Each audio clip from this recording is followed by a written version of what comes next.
every S.T.A.B.L.E scenario, we've included scenario objective worksheets. I'd like to have you refer to the behavioral worksheet within your S.T.A.B.L.E scenario workbook. These behaviors are derived from CREW or Crisis Resource Management principles, and we've organized them within the construct of S.T.A.B.L.E principles, specifically under the ARA construct, which stands for Anticipate, Recognize, and Act. I want to go into more detail about these behaviors because these are critical when you're debriefing to help your participants learn how to improve their performance. When we talk about anticipation, we're really getting at two CRM principles: anticipating and planning for potential problems and utilizing all available information. Anticipating and planning for potential problems means that the participant is asking questions related to the patient condition. They're demonstrating an in-depth understanding of the clinical situation. They're prepared for predictable events. When they're using all available information, they're incorporating the historical information from the patient, they're seeking additional information when needed, and they're interpreting and responding to the patient's condition and vital signs appropriately. Under Recognize, we're talking about attention allocation and distributing the workload optimally. Attention allocation refers to being aware of the details but avoiding fixation errors. If a piece of equipment breaks, someone who is more novice is going to be very fixated on that broken equipment, where somebody exhibiting more expert behaviors is going to troubleshoot and move on more quickly. Attention allocation also refers to monitoring the patient's overall condition, being aware of when the patient's condition starts to change. Attention allocation also means you're able to prioritize well. Oftentimes in these stabilization scenarios, our patients have more than one need.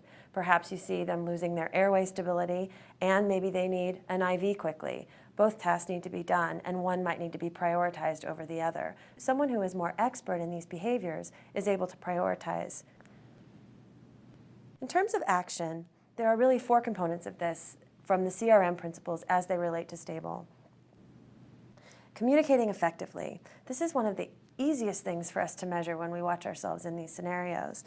Using SBAR format is something that the S.T.A.B.L.E program endorses. Again, SBAR stands for Situation, Background, Assessment, Recommendation, and Repeating back orders. It's very important when we're telling another practitioner about a patient that we're specific and succinct so as not to lose the critical information in this handoff. We also talk about clearly stating the problem as a method of effective communication. There may be a low blood glucose, but you need to state, this is hypoglycemia. You also have to identify who you're speaking to. Open-ended commands look like this: hey, get me some bicarb, as opposed to, Christy, I'd like 0.3 ml of the 1 to 10,000 epinephrine for my UVC.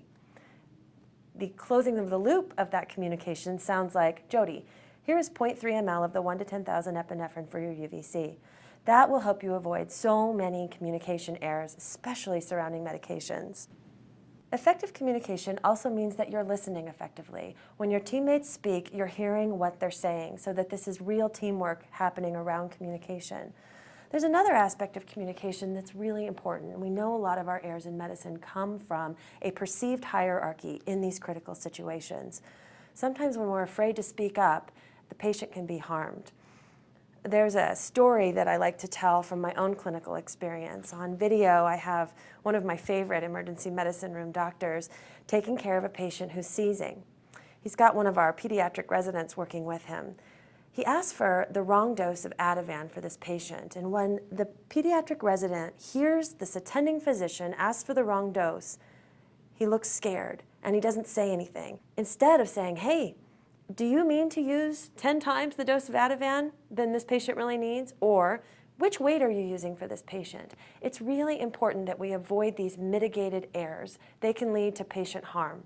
Other forms of action within the S.T.A.B.L.E program that require effective behavior include leadership and followership. That's a term really derived from David Gaba's work. Leadership is not just about who's leading the stabilization. Everybody participating in the stabilization and resuscitation needs to come with their best leadership skills. It doesn't have to be the person directing everything that exhibits those skills alone.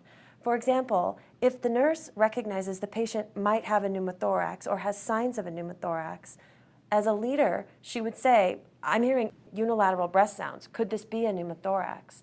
Or if the respiratory therapist recognizes the patient isn't responding to bag mask ventilation, rather than waiting to be told what to do, through leadership, the respiratory therapist should offer to go up on the pressure, to reapply the mask, to increase the oxygen.